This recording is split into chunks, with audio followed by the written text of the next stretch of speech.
exclusive.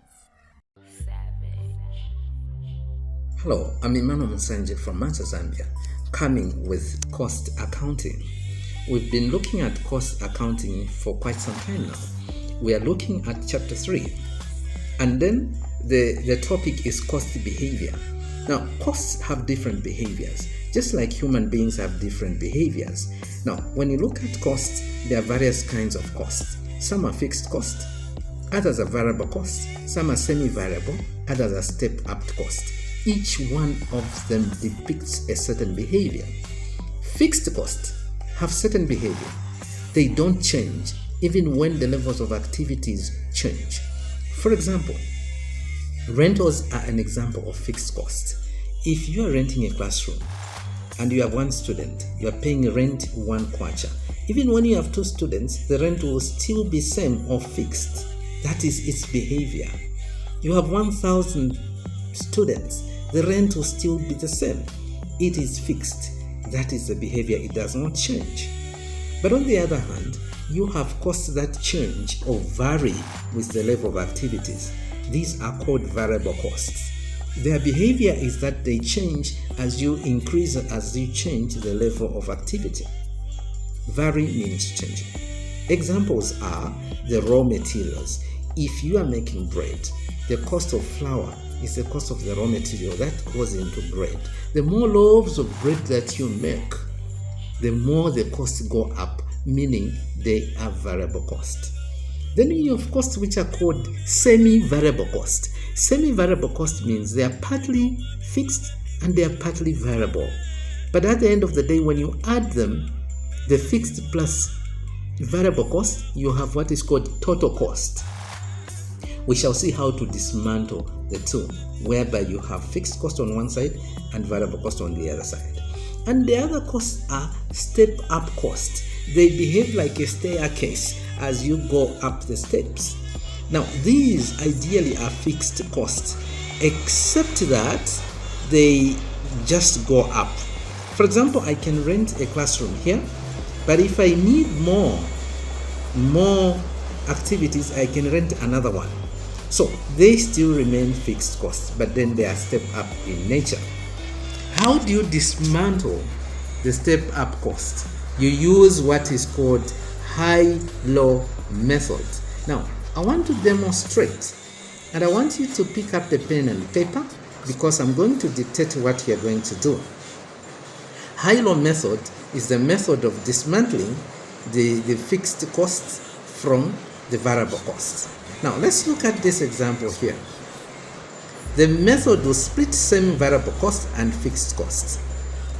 The example is that there is Dolphin Limited, which recorded the following total cost during a relevant period. On the left part, you have a column for year from 2000 to 2004. In the middle, you have a column for outputs from 65,000 to 75,000. On the other side, on the right, you have the total cost, meaning from 145,000 to 160,000.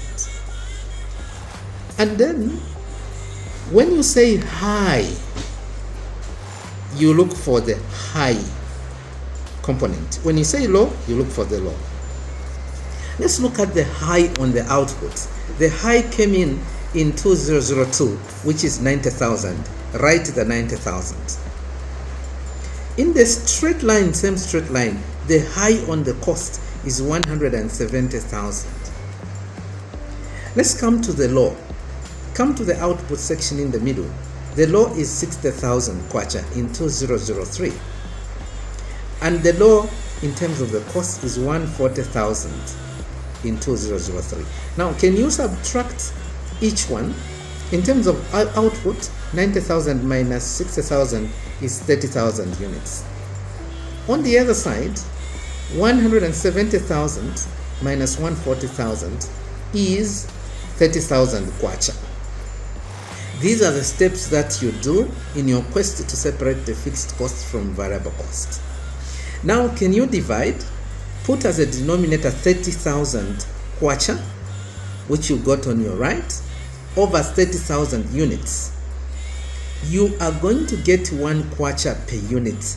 That means That is the variable component. 1 kwacha per unit is a variable component in this arrangement. But we need to know the fixed component. How do we know it? We can look at any level of performance there. For example, in 2002, you can have 90,000 units. If you want to get the variable component, multiply by 1 kwacha. Meaning, in the total cost of 170,000 on your right part, there is 90,000, which is a variable component, and the fixed component means 170,000 minus 90,000, which is 80,000 kwacha. Now, this method of high-low is very instrumental in projecting or forecasting. For example, when you look at the years from 2000 to 2004, we have the data. I can ask you to say, what if in 2005 you produce the output of 95,000 units? What will be the total cost? Now that calls for forecasting. That means that already you have assigned the variable cost per unit, which is 1 kwacha per unit, which we use to dismantle the fixed cost, which is 80,000. Now, if you have 95,000 kwacha, 95,000 units, what will be the total cost? Already you have 80,000, which is the fixed component. And where do you find the variable component? Take that 1 kwacha which you got when you were using high-low method, multiplied by 95,000. That will give you the variable component. Now, 95,000 plus 80,000 is 175,000. So if you produce 95,000 units in 2005, which is the year that follows, which is not in the picture, you can predict that the total cost will be 175,000, because you already have 80,000, which is the fixed component, plus 95,000. It gives you 175,000. So the high-low method is the method of dismantling the semi-variable cost. Thank you very much for your attention. Greetings.